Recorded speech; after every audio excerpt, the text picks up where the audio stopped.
I'm going to give just a very basic, rushed introduction on the basics of the transitional leash. Spot's crying in the background and we're getting some rain, so we're going to try and make this quick.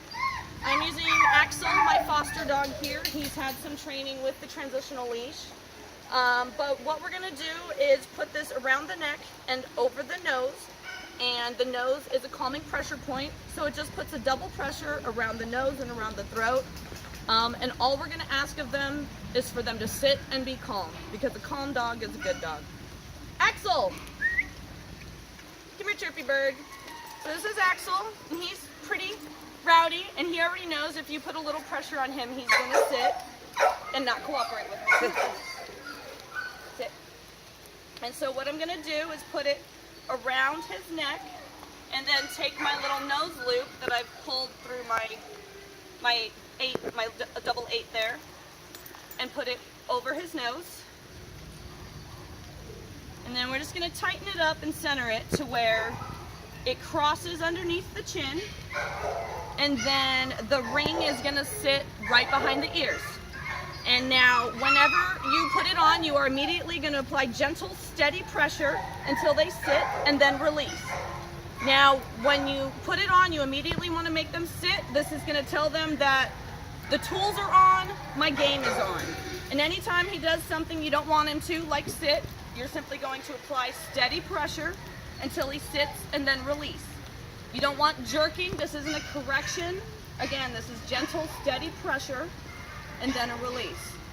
When he walks with me, I'm going to use a verbal command. He is not allowed to do any actions on his own without my permission. So when I want to walk, I will say, let's go, and he's going to come with me. When I stop, I'm going to apply gentle pressure, and he's going to sit. When walking, I want his nose to remain behind my midline. So when we are walking, if that nose passes my midline, we're just going to stop and sit. Nothing else.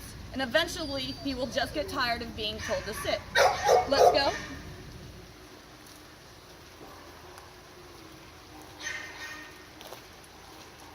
Gentle pressure. When he sits, I'm going to release.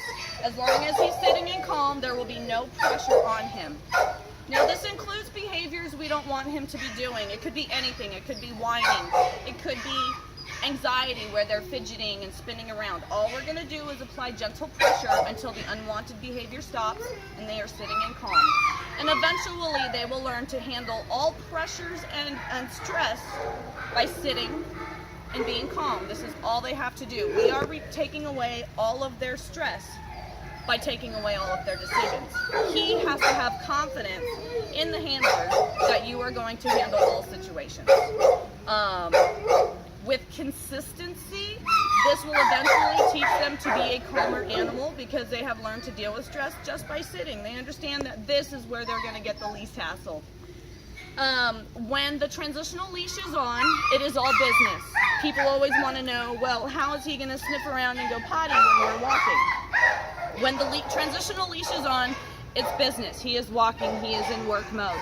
There is no leisure at his disposal. You control everything.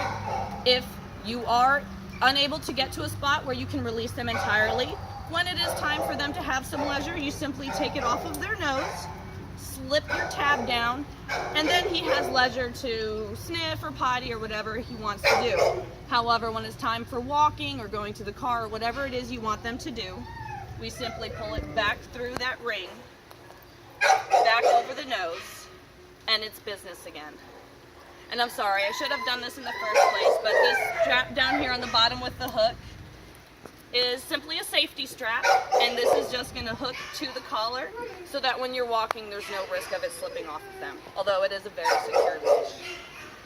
I hope this video was helpful. There are obviously more in-depth uses for the leash, but when using a tool, you want to make sure you're using it properly. If you're not getting the results, make sure you follow up with someone who is experienced with the tools you're using. And we're getting some rain, so thank you very much. I hope this was helpful. Have a good day.